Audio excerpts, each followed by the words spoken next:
Chatfuel School is now in session. Welcome to our weekly class where the Chatfuel team and the top experts in the industry will cover the most important topics you need to know as a chatbot builder and marketer. I'm Andrew, Chatfuel's head of video production. And I'm Jelena, Chatfuel's key account manager. I don't know how you've been filling your spare time during quarantine, but according to my social media feeds, it seems like a lot of people have been baking. I don't bake myself, but I think it's pretty cool how many different desserts you can make with the same couple of ingredients. It's all about the way you combine them, right? If you have flour, sugar, eggs, and butter, you have the key ingredients you need to make a basic cake. It could be a beautiful wedding cake that brings tears to a couple's eyes, or a simple batch of cupcakes to celebrate a birthday. Those same ingredients could make a stack of morning pancakes to start your day off just right, or a batch of cookies to show a neighbor or friend you appreciate them. It just depends on how you put them together. But if you combine those ingredients in the wrong way, it could be disastrous. An eggshell in a birthday cake or pancakes that turn out rock hard, they're made with the same basic ingredients as those other really nice desserts, but they weren't put together well. They weren't combined carefully or in the right order or in the right amounts. And that completely changed how they turned out and how the person eating them reacts. Now, besides making everyone hungry, I bring up this point to introduce today's topic, which is copywriting. There are about 170,000 words in the English language, but studies show we tend to use the same 800 or so every day. And since audiences tend to respond better to copy written at a 6th or 7th grade reading level, the pool of words you have to work with when writing copy for your business shrinks even more. But when combined with finesse in just the right way, you can use words to make people laugh. You can make people sign up. You can make them buy products. You can change the way people think about things or even about how they think about themselves or the world if you arrange your words just right. On the other hand, using the same set of words in different combinations, using them carelessly, you can offend people, you can confuse them, you can drive them away or make them completely lose trust in your brand. That's why copywriting is so important for businesses. It's not just a way to get basic information across. It's a way to evoke emotion and incite people to action. It's a way to build relationships so people are willing to support your business. Well-written copy can be the difference between record-breaking sales and a completely failed product launch, an adoring customer base, or an audience that's only half listening. Long story short, great copywriting is important for every business in every industry. But of course, it takes a bit of finesse. So that's why we've brought in 5 expert guests in the copywriting field for today's show. And we've put together their very best, most important tips you need to know to write incredible copy. Jelena, tell us more. Well, Andrew, we'll be talking to an actor, a Hollywood screenwriter, someone who lives on an island, someone who was recruited by the CDC and the White House to help with public messaging around COVID-19, and someone who has launched multi-million-dollar email campaigns for their clients. And with those guests, we'll be talking about topics including, but not limited to, zombies, pizza, six-pack abs, Hollywood movies, and fresh-smelling toilets. Oh, and I mean, of course, copywriting tips too. So Andrew, who's our first guest today? Okay, well, first off, Jelena, I never thought I'd hear the words pizza and six-pack abs in the same sentence, but I guess here we are. Anyway, the first guest we're talking to is Ken Moskowitz, and Ken is seriously awesome. Like, literally, I want to be him when I grow up. For starters, he's the CEO of Ad Zombies, a Facebook ads copywriting agency. He's also the best-selling author of Jab Till It Hurts, a book about how he turned his passion for storytelling into a global 7-figure brand at the age of 50. His motto at Ad Zombies is, "We write words that sell anything," and it's true. Ken's written ads for everything from adult toys to presidential candidates. And speaking of the government, he was recruited by the CDC and White House to help them craft messaging for the public during the early stages of the COVID pandemic. Some other quick fun facts about Ken. He's fostered 19 children and adopted 3 of them. The name Ad Zombies was inspired by The Walking Dead, the idea being that good copy can bring your ads back to life. And finally, Ken loves smearing PB&J on cheese pizza. Yeah, I know. But don't let that shake your faith in this guy. He may have weird taste when it comes to food, but he definitely knows his stuff when it comes to writing copy. We first asked him how he got into copywriting.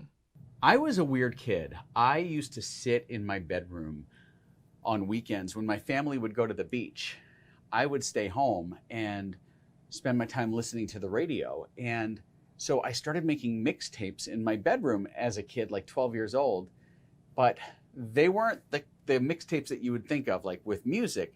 I was recording commercials and like making my own splices between commercials, and eventually started really, I loved the magic of the messaging. I loved being able to tell a story in 60 seconds. Back then they were 60-second radio ads. And today that's a really long message for most radio ads. But I started to craft my own messages and started writing copy. When I was 13, I was fortunate enough to get money from my bar mitzvah that I put towards recording equipment. And so I literally had a production room in my bedroom in my house. So I started writing ads and creating my own ads and producing them when I was just a kid, 12 years old. So companies like Apple, Amazon, and Google all started in someone's garage. And Ken's career in business basically started in his bedroom recording studio, which is pretty awesome. Now, speaking of a backstory, why do we introduce each guest in Chatfuel School by talking about these fun facts instead of talking about which college they went to? I mean, the bedroom recording studio, the weird PB&J pizza, the family stories. First of all, it's interesting and we enjoy those stories, but it's also because we're more likely to listen to what someone has to say if we actually care about them. So learning a bit about who someone is as a person helps us build up that emotional bond. So now that you've learned all this about Ken, you're going to trust his copywriting expertise a little bit more. It's science, that's how human brains are wired. And this principle is crucial when it comes to business copywriting too. If you can get people to laugh, to relate, to feel fear or joy or some other kind of emotion, that is what will get them to take action. It's that touch of emotion shining through your copy that will drive their decision to interact with your brand and even to make a purchase. So we asked Ken, how can business owners and marketers infuse more emotion into their copy? How can they add just the right amount of it to get their readers to take action? I think the best way for a copywriter to tap into human emotion is to tell a story. When I spoke at Social Media Marketing World, I shared a story of a little boy who grew up in Long Island. And it was a summer day. Parents went inside to make dinner, and he and his sister were playing out in the backyard. And as his sister left to chase the ball, he noticed the inner tube on the top of the pool deck. And so he did what any little kid would do. He climbed up the stairs to the pool deck. He slipped the inner tube on, and he jumped in to the pool. And just as fast as he put the inner tube on, he slipped through it. The problem was he couldn't swim, and he went to the bottom of the pool. And his quick-thinking sister realized when she turned around that her brother was nowhere to be found. And for some reason, instead of running in the house to see if he had gone in, she instinctively knew to go up the stairs to the pool, and she saw him in the bottom of the pool. And she dove into the pool, and she grabbed him by his hair and pulled him out of the pool. And that day, she saved his life. And that story I told is my story. And then I later used that story to tell a story for a swim school about what a child experiences when they fall in a pool and the experience of drowning from the child's perspective. It's incredibly powerful when you can tap into human emotion through storytelling. People feel it. It's visceral. I know that Ken's storytelling example is effective because it gave me chills. None of us listening knew that the boy in the story was Ken until the end, but we still all felt concern and then fear and then relief as he told it. It's perfect proof of how impactful a well-told story can be, but there's a time and place for different types of stories. That story was great for the swim school, but it probably wouldn't be a great one for a salesperson to tell a couple shopping for a pool. You've got to know your audience and know what they're looking for based on where and when you're communicating with them. Ken has some great expertise to share on this topic too, because his agency Ad Zombies specializes in writing copy for Facebook ads, but they also write copy for other platforms like Instagram, Snapchat, you name it. So we wanted to know, how does he adjust the way he writes copy based on which platform he's writing it for?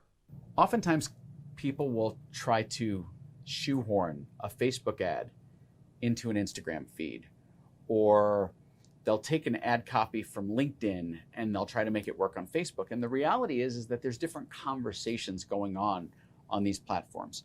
LinkedIn is a very business-focused conversation, so your messaging is going to be different. It's going to be more businessy.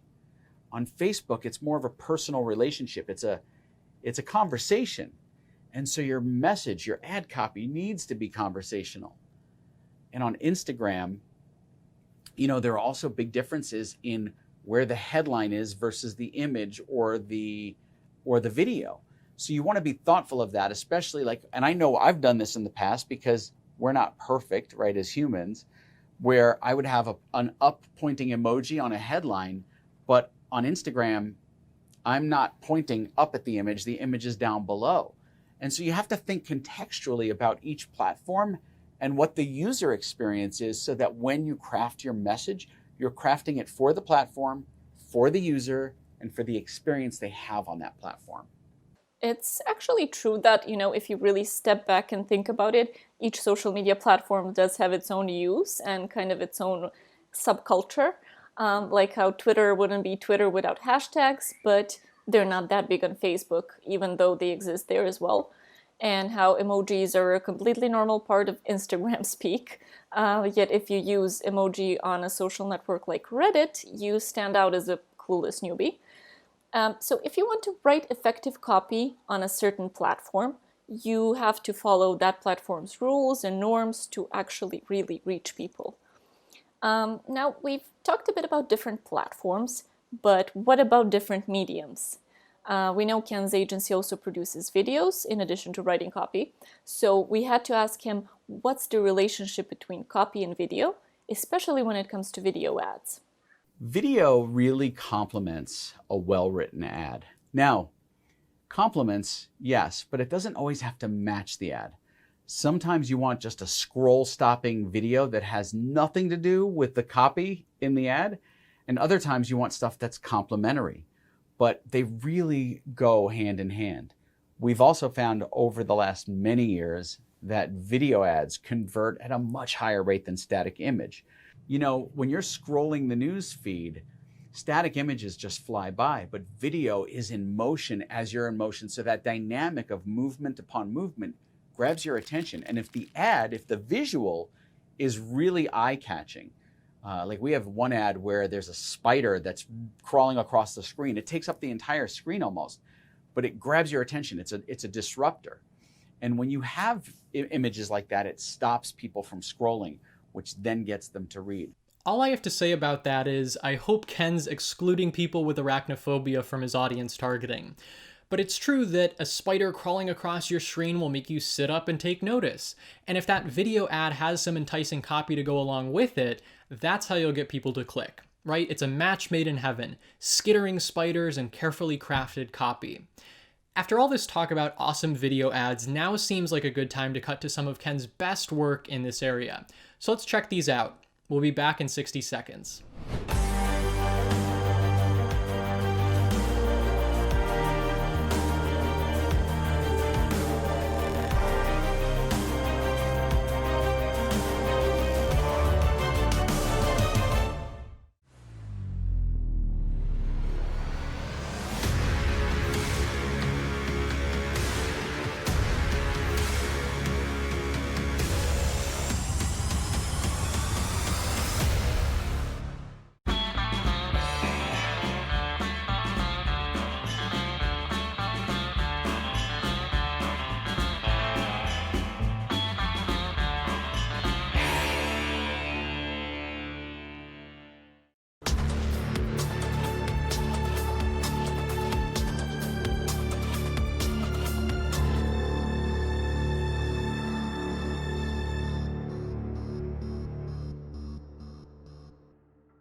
Okay, not gonna lie, that debris monster kinda gives me the heebie-jeebies, but that's how you know it's a great ad. Just like how the pool story gave us all chills, and even the thought of the spider ad makes our skin crawl. These are exactly the types of emotional responses we've been talking about, and you can evoke them in your own audience with this powerful combination of great video and great copy. So now let's dive into Ken's writing process a little more. We asked him to tell us step by step how he writes high-performing body copy for Facebook ads.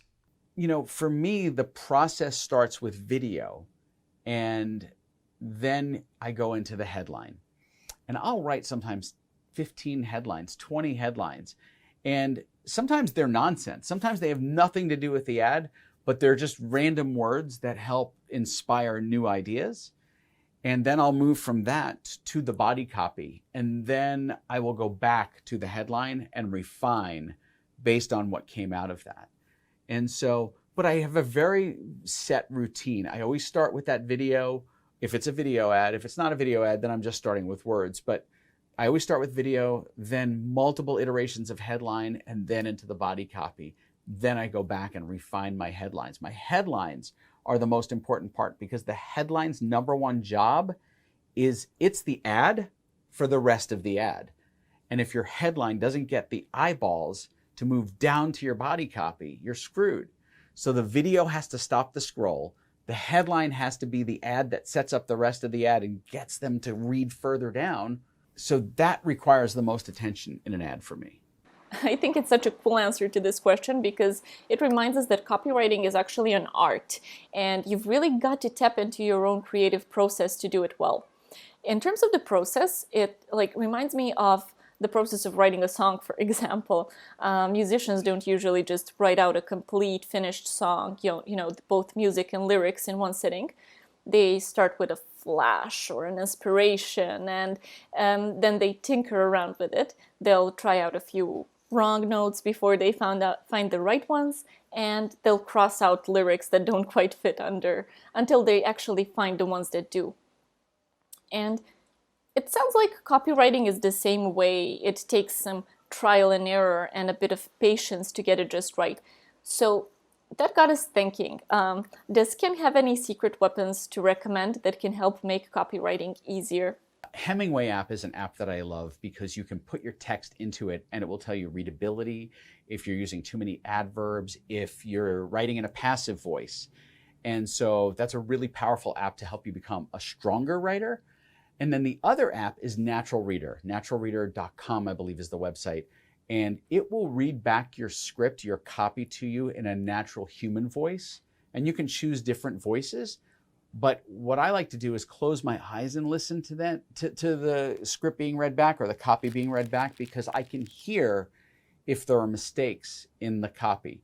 If I'm looking at it at the same time, I'm going to miss it because my eyes are going to naturally be doing half the work. So I just close my eyes and I listen to it. And I have a bunch of other tools. If you just go to adzombies.com/awesome tools, you will find them there. You can tell that response came from an experienced copywriter. First, Ken used words that made us conjure up a picture in our heads.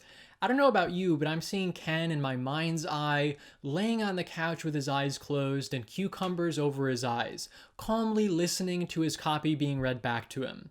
And of course, another sign of a great copywriter, Ken never misses the opportunity to plug a call to action. Well played, sir. Again, you can find more of his recommended copywriting tools at adzombies.com/awesome tools. And while we're at it, let's find out from Ken where you can go to learn more about his work and maybe even find a recipe for his infamous PB&J pizza, if that tickles your fancy. Go to adzombies.com or facebook.com/adzombies. Or if you want to follow the stuff that I do as an entrepreneur and the speaking engagements and all my weird stuff, you can follow me at SpankyMoskowitz.com or at SpankyMoskowitz on all the social channels. So that was Ken, CEO of AdZombies. Thank you so much, Ken. Next up, we'll be chatting with an email copywriter with more than a decade of experience and millions of dollars generated for his clients. But we do actually have one last thing from Ken before we move on. Here's a short clip from AdZombies with a cameo appearance from Ken himself. He honestly deserves some kind of an award for this performance. Watch and see, you'll understand what I'm talking about. We'll be back in 60 seconds. AdZombies. We write words that sell anything for businesses anywhere. ad agencies, Restaurants. coffee shops, e-commerce businesses, doctors, dentists, and lawyers, oh my. Computer repair and data recovery services. Amazon sellers, Pizza places. beer brands, hair salons. Can you do something with this, please? Rage rooms. Only the world's biggest cola company. Fast food restaurants. Even that finger-licking kind. Veterinarians. Salons, spas, and waxing centers. Ken for bikini wax? Be gentle, it's my first time. Me too! Okay, so sure, Ad Zombies writes words that sell anything, but there are no words in the English language that could convince me to get a bikini wax. Unless you want to prove me wrong, Ken. Open challenge. Anyway, our next guest is Donnie Bryant. In the words of Jay-Z, Donnie is not a businessman, he's a business man. Literally. Donnie doesn't have a separate name for his business, he is his brand, and his brand is powerful. He has 13 years of experience as a direct copywriter, and what that means is he gets readers to take immediate action. Right now. Think urgency, think immediacy, think Billy Mays telling you to order now. Despite Donnie's low profile on social media, he's handled numerous multi-million-dollar email campaigns for his clients over the years. And a fun fact about him, he didn't learn to drive until he was 25, and I feel that. I didn't get my license right away either, and when I did, I almost took out my neighbor's mailbox, which was possibly a sign that I still should have waited a few more years. Anyway, we started the conversation by asking Donnie the same question we asked Ken. How can copywriters evoke more emotion in their readers? The one way that I've found that it makes it easy to bring emotion out is it's a three-part thing: body, bank, and boo. People are getting emotional, and rightly so, about things pertaining to their body, their health. You know, if you can help them have a healthier body, help them fix health problems, feel better about their body, feel better in their body, that's body. They're going to get emotional about that. Bank, which is money, help them make more money, save more money, stop from losing money. That's an emotional topic. And if you talk about that, you're going to get people's attention. And boo, which is, it's slang, but your love life, your relationships. And I expand that to mean, any relationship, your family, your coworkers, your boss. Those are emotional topics, and they apply to everybody. There's certain ones that apply more in certain circumstances, right? But body, bank, and boo create emotional responses, and that's what you want from a headline.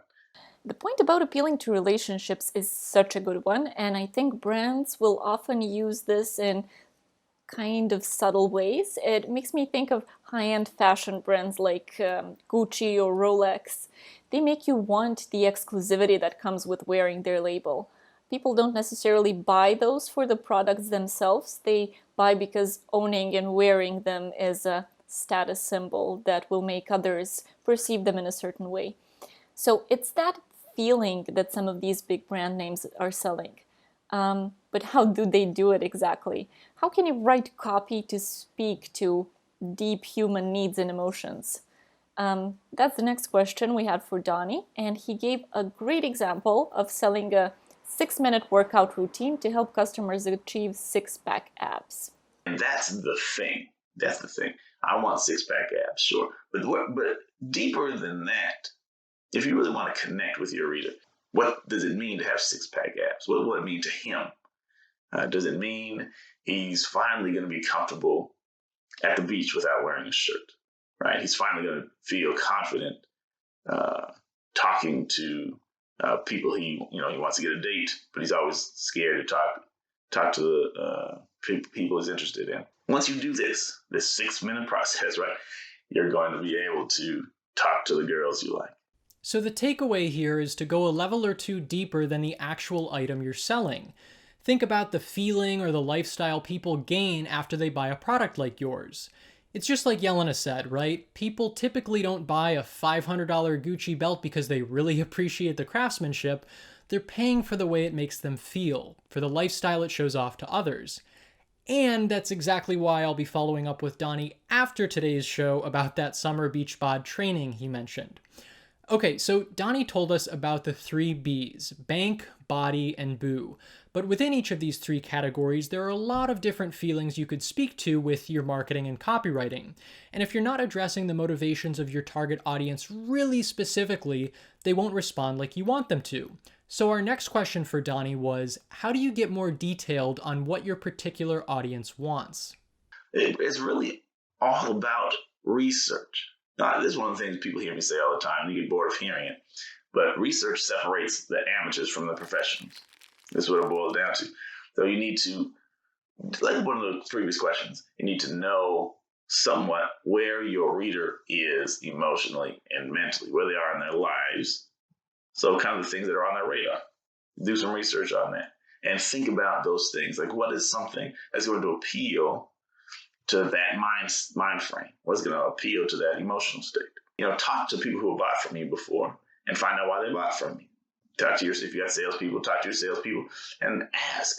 And as a matter of fact, ask your salespeople to ask, why is it that you bought today? Why is it that you didn't buy before? What is it that made you change your mind today? And you begin to ask those questions, and you'll find out so many of your buyers are not buying for the reason you think. When you begin to know those, understand the real motivations, you can find hidden big ideas inside your own product. So it's clear that great copywriting stems from knowing your customers on a deeper level and figuring out those desires that they hold near and dear. And once you do, you've got to be unafraid of addressing those in your marketing. Donnie's not a fan of the cliche under-promise and over-deliver when it comes to copywriting. He argues that if you don't make the big promises, you're not going to move people to action. And here's why he says that's the key to high converting copy. It's really a stupid thing to do. If you underpromise today, you will undersell. It's not a great idea because you won't. Imagine this. If you saw an ad for a dentist and they said, we can kind of get your teeth kind of white, kind of clean, it won't hurt that much. And it won't cost that much. It won't be super expensive. You will say, I'm not going to that dentist because I don't want kind of clean teeth. I don't want it to only hurt a little. I don't want it to not only cost a small fortune, not a huge fortune. They're under-promising so that when you come in and say, oh, my teeth are much cleaner than I thought. No, your copy has to tell them you're going to have as white teeth as you can promise and prove. You need to tell them you're going to get white teeth. Clean teeth, you're going to have healthy teeth. It's not going to hurt at all. If that's something you can honestly promise. You need to make the biggest promises that you can back up with proof. So big promises are important in copywriting, but obviously you shouldn't promise what you can't deliver. You don't want to make claims that sound too good to be true and make people doubt your credibility.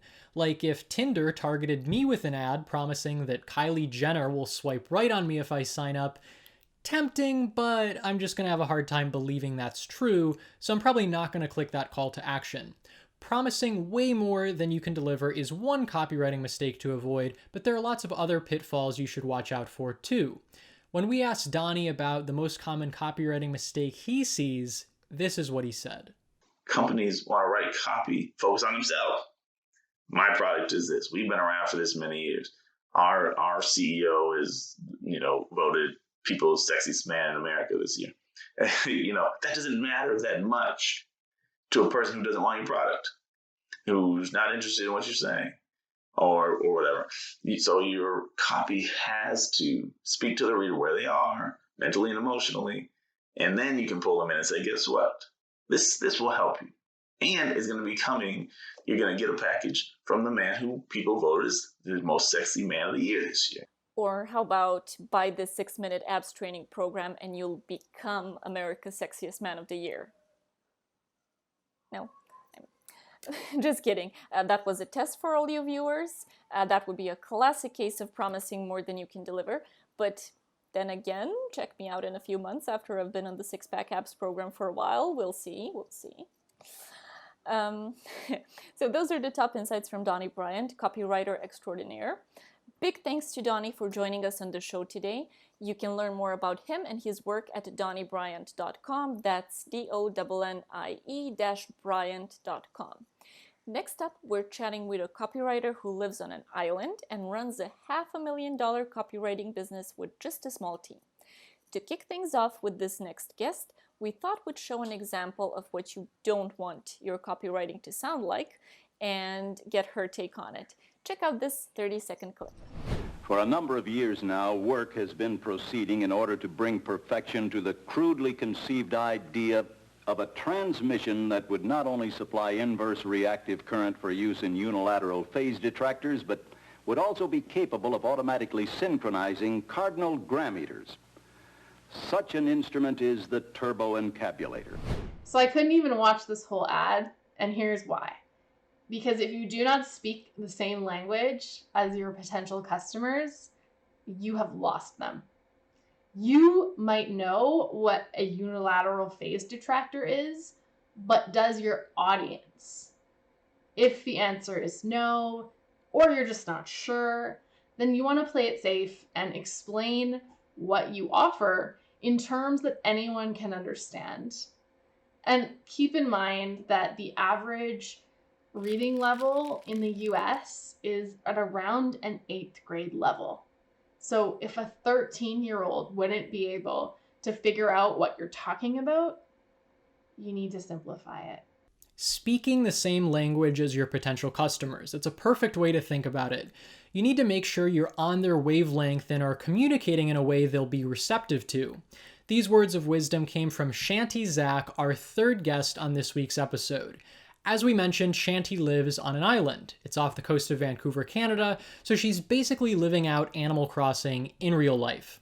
Now, her expertise is in copywriting for personality quizzes that lead prospects to an email opt-in. So it's kind of like those BuzzFeed quizzes where you find out what pasta shape you are, but for the purposes of gathering leads. And in case you were wondering, my pasta shape is linguine. Now, with these quizzes, Shanty helps her clients grow their email lists by the hundreds of thousands. And similar to what we just talked about with Donnie, Shanty is big on researching her clients and their audiences.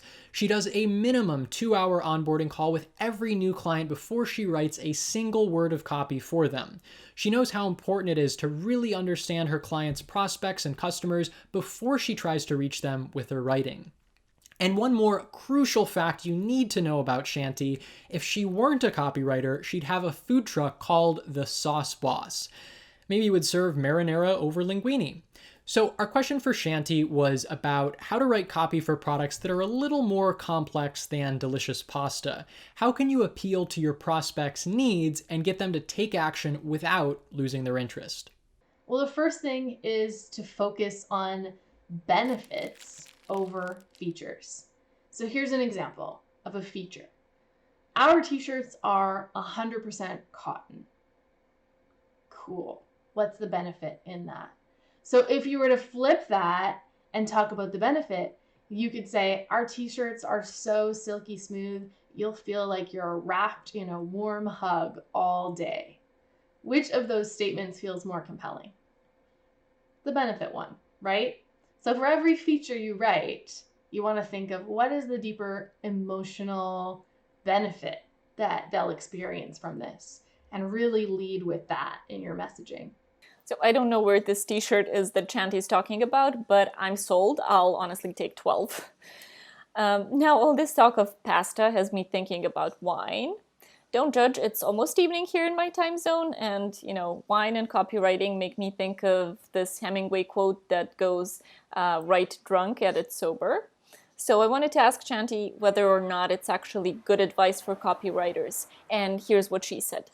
Writing is a process where you should allow yourself to be loose, to let the words flow, even if they're a little bit sloppy and they're not all that good yet.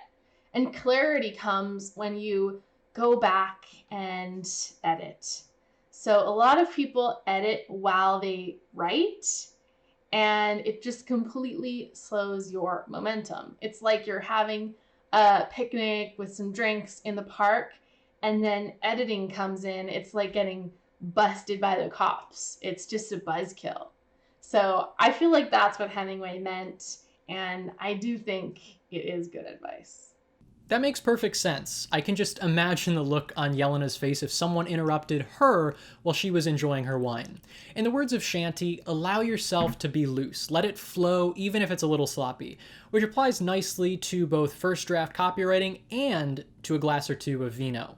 Now, obviously Shanty is an expert copywriter. She's read and written lots of words in her career. So for our final question, we wondered, even as the professional she is, what e-commerce copywriters does she look up to?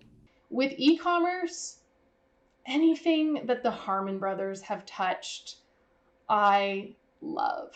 So the Poopery ad, Purple, Keto Chow, all of those are so well done, so well executed. I love what those guys do. Let's take a look at that Poopery ad that Shanty mentioned. Stay with us, we'll be back in 60 seconds. You would not believe the motherlode I just dropped. And that's how I like to keep it, leaving not a trace that I was ever here, let alone that I just birthed a creamy behemoth from my cavernous bowels. Nothing is worse than stinking up the shared toilet at work, or the toilet at a party, or your lover's apartment. Of course, flushing removes the graphic evidence. Maybe 2 or 3 flushes if your skid marks are as tenacious as mine. But what can be done of that subtle scent of a 300-cow dairy farm? Aerosol air fresheners aren't the most effective option, or the healthiest. Trying to mask the stench, giving you a nice blend of ChemLab carnations with just a touch of feces. So, how do you make the world believe your poop doesn't stink? Or in fact that you never poop at all? Poopery. Poopery is the before-you-go toilet spray that has proven to trap those embarrassing odors at the source and save relationships. I mean, you've got to give props to the writers who produced the script for this video. I just birthed a creamy behemoth from my cavernous bowels. That quote alone showcases some seriously creative and entertaining copywriting. So thanks to Shanty for sharing her expertise and for bringing this hilarious commercial into our lives. If you're looking for copy that packs a punch and gets people to pull out their credit cards, you can learn more about Shanty's work at shantyzack.com or at Shanty Zack on Instagram. Jelena, would you be so kind as to introduce our next guest? My pleasure. Next in our lineup of experts today is Simon Gornick. His illustrious writing career actually began in TV.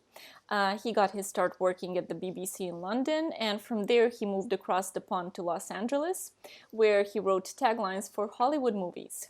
He even wrote and directed his own feature-length film called The Art of Revenge, and he did that on a budget that was actually lower than the cost of the bagels and coffee they normally serve on the set of a typical Hollywood film.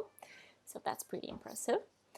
Simon is also the founder of chatbot-builder.com, where he helps clients design compelling conversations for their bots. He currently lives in Beverly Hills with his wife and daughter, and when we asked him what he'd list as his biggest accomplishment to date, he said being married for 20 years without his wife kicking him out of the house. I bet a lot of husbands out there can relate. So how's that for a first impression? Simon is the type of a guy you just want to know more about. And speaking of first impressions, we wanted to ask him, when writing copy for a chatbot, what should that first all-important message say, actually? Well, it's a hard answer to say because there isn't just one answer. It very much depends on the focus and direction the chatbot's going to take. But one thing you can say is don't just say hi. I mean, you can't leave people hanging. You have to give them a good reason to respond to you. And it has to be a good hook, an entertaining hook that brings them in and makes them think, this is something worth my while. So for example, hi, welcome to so-and-so hotel. The pool is warm. The barbecue is heating up. When do you want to make a reservation?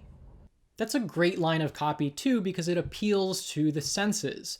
The reader can just imagine the smell of the grill, the refreshing feel of the water, and this example also speaks to emotions and deeper desires, like we talked about earlier with both Ken and Donnie. It evokes feelings of relaxation and happiness, and you might even say it speaks to a deeper desire to clock out of work, hop on a private jet, and arrive at an exotic hotel where you can relax the weekend away. Not bad for an off-the-cuff example. So let's continue on the topic of copywriting for chatbots. This next question came from our Facebook community, which we'll link to in the description below. It's from a Chatfuel user named Yash, who asks, how many words is too many words in a message or a block? Unless there's a good reason, don't make it more than about 10. I think that's about 10 words right there. There are exceptions. I mean, there are good reasons why you might want to make it 20 or 30 if you're describing something very specific. There are reasons why you might want to split up messages. But 10's a good number because people's attention spans on the internet, as we well know, are very limited. And on a chatbot, whether it's spoken or in writing, text, people just want to move forward fast. They need to be engaged quickly, and it's very much an immediate medium. An immediate medium. It's a tongue twister, but it's totally an accurate way to describe chatbots. Here's another somewhat complicated phrase to say, but one that's so useful when it comes to copywriting for chatbots. It's the bot-to-human dialogue index, or BHDI for short. It's a term Simon actually coined to help you decide how human you want your bot's messages to sound on a scale of 0 to 10. Here's how he defines the BHDI. You can go from robotic at point 0 to a babbling fool at 10, and you will say, okay, my business lies somewhere between that. And every business or government organization, whatever it is, has a point along the spectrum which is where their bot should be at from a pitch standpoint, a character standpoint, and a dialogue standpoint. It's actually a very simple mechanism to get a lot of decision making done in one fell swoop. So basically, on the 0 end of the scale is the professor from Ferris Bueller's Day Off. Bueller, Bueller, Bueller. And on the 10 end of the scale is an auctioneer who talks 100 miles an hour and won't shut their yapper. So we wanted to hear a little more from Simon about the bot-to-human dialogue index and how to apply it. So we asked him how he would have a chatbot for a fashion brand ask a user for their email address versus how a chatbot for a government agency or a retail brand would do it. If you're the government bot, you ask the question the straightforward way. If you're the fashion bot, you might go about it completely differently. You might say, I was going to ask for your email address here, but obviously you wouldn't give it to me if I asked for it, so I'm not going to bother. And then you'd wait for a couple of seconds and say, look, just in case you want to, here's the form. I know you really don't want to, but here it is anyway. And then you move on. So you might be able to guilt people into doing it and have a good laugh doing it. Or you could try something else, which is, all right, I'm going to come out and say it. Just give us your bleeding email address now. And it might have the same effect because it's so bold and outrageous. You've got to try these things out. Do something different. Do something interesting. Do something people are not expecting. So we were going to ask you guys, the viewers of Chatfuel School, to subscribe to our YouTube channel. But I mean, obviously you wouldn't do that if we asked you, so we're just not going to bother. I mean, just in case you want to, click that red subscribe button below the video. Did that work? Yeah. I mean, okay, I won't know till later if you guys were persuaded by this excellent copy Simon wrote for me. But if you're writing copy for a chatbot, there is a quick way to see how well your copy is performing. I highly recommend using Chatfuel's A/B test plugin for this. It's a super easy way to test 2 different versions of a message to see which one users respond to best. We'll put the link in the description to help you get started with this plugin. There's a guide for using this plugin on our blog and a video where we'll show you 5 best things to A/B test in your chatbot. Anyway, thanks to Simon for joining us today to share his tips on writing great copy for your chatbot. You can learn more about Simon at chatbot-builder.com. And before we talk to our final guest for the day, let's take a quick break to catch up in the live chat. If you're watching this later, add your answer to the question in the comments instead.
And we're back.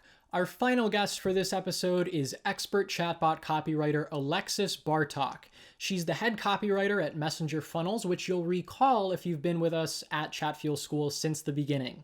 That's because Messenger Funnels is run by Bot Mom, aka Mary Catherine Johnson, who's been a previous guest of our show. You can find a link to that episode on conversational design for chatbots that convert in the video description below. So not only has Alexis been mentored by the Bot Mom herself, which is fun fact enough, but she's also an actress. She's even got her own IMDb page and everything. And actually, when you think about it, making the jump from that career to chatbot copywriter isn't such a stretch. Obviously, Alexis's experience playing different parts and perfecting dialogue has helped her shine as a writer in the world of conversational commerce, too. And is anyone else thinking that Alexis could team up with Simon to make a movie? Sounds like the dream team to me. Anyway, our first question for Alexis relates to her writing career. We asked, what has been the most fulfilling copy project she's worked on? Her answer, a messenger bot for marriage counseling. It was so rewarding to me because the copy that I was writing, it honestly changed my life. It was really important, amazing stories, and also just saving marriages. I mean, that was literally saving families. And I'm a child of divorce, so it was a really exciting a project to work on. So it was really rewarding to be able to impact so many more people each week. So I felt really good about that one. A theme throughout this episode has been writing copy that evokes emotion in readers, and you can be certain that Alexis used those skills when she composed messages for that bot. This story also goes to show that, although the goal of copywriting in business is typically to make a sale, you can use the power of words in other ways, to make a real impact in people's lives, beyond just selling Gucci belts or even linguine pasta. Now, earlier we heard Simon talk about how fun or serious your bot should be, but we didn't really get into whether or not a bot should have a persona or a name. It's the age-old question, right? When we asked Alexis for her opinion on this, she said that your bot is an extension of your brand and that you should have fun with it. If you've seen the commercials for Progressive Insurance, when I think of Progressive, I think of Flo. Like, she's the first person I think of when I think of that company. And so you want one of the things that your subscribers think of when they think of the company, you want them to think of the bot, and it needs to have a name. Wait, did she just say Flo? That reminds me of something. Kinda sounds like Flow Builder, maybe? Flow Builder coming to Chatfuel? I don't know. Stay tuned to find out. Back to business. Simon recommended earlier that bot copywriters keep each message to around 10 words, but what we didn't cover with him is the recommended number of button responses to those messages. So we asked Alexis, how many button responses should you include when asking the user a question? I think this kind of depends on what you're doing. Most often I only give 2. I'll sometimes give 3 if it makes sense. However, if you are doing like a quiz or an application or a survey where it makes sense to do a quick reply and do more, can. However, I don't think you should really ever do more than 3. 2 is best. People only have an attention span of 8 seconds these days. And so really you don't want the decision to click a button to be difficult. You want them to click it and move on. And you want it to be something that they're compelled to click. So the buttons are also a part of copywriting. You don't want that to be, you don't want to just say yes or no in the buttons. You can, but you want that to be a thing where they're compelled to click through. That brings me back to grade school when kids would pass notes around. You'd be like, circle one, do you want to be my girlfriend? Yes or no? And Alexis is saying, spice it up. Instead of a boring yes, be like, heck yeah, I want to hold hands, or nah, take your cooties somewhere else instead of a dull no. Or rig the game entirely and have 2 fun variations of yes. Just some pro tips for any grade school copywriters tuning in today. In closing, we asked Alexis to tell us more about how she crafts her copy based on her audience, since speaking to their specific needs has been another theme of today's episode. To explain, she used the example of a skincare brand. Maybe they're teenagers to 35, maybe it's mostly female. You really want to dig into not only just those demographics, but also the emotions. Why are they here? What pain do they have? What bliss do they want? Like, what's their dreams? You know, why would they choose you? Why would they choose your company? How is your company different? All of that. And then also from the side of what is unique about your target demographic of ideal clients. So what is their age range? How do they communicate? What slang do they use? Where do they usually hang out? All of that. Are they usually on LinkedIn or Reddit? Are they sending emojis, memes, GIFs? Are they more serious and professional? Or do they use graphs? So you need to know all of this to figure out how should I be communicating with them. There are some brands that I remember just because their customer service on Facebook is hilarious. And that totally correlates with me. I'm in their ideal client. That makes me think of this tweet from the fast food chain Wendy's. I think it's so funny, and they're really appealing to the type of humor of their target audience.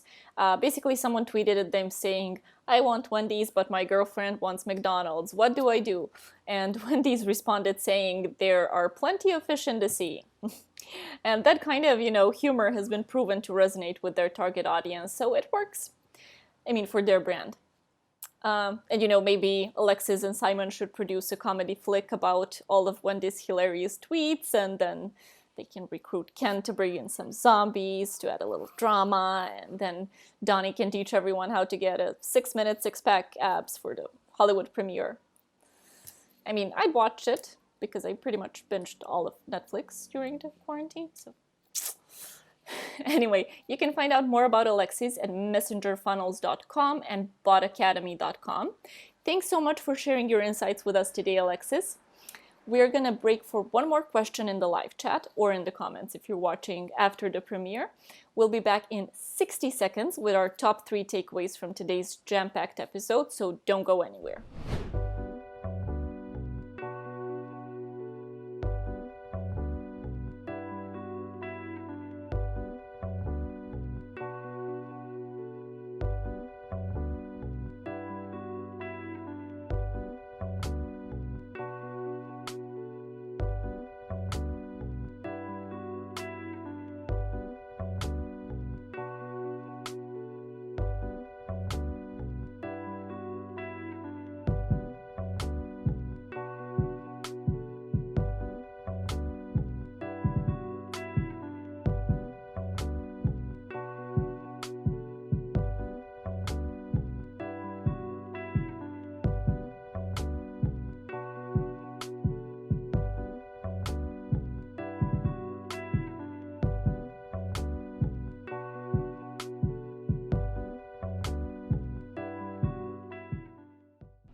So let's wrap up this episode by covering the 3 takeaways from today. Number 1, tell more stories.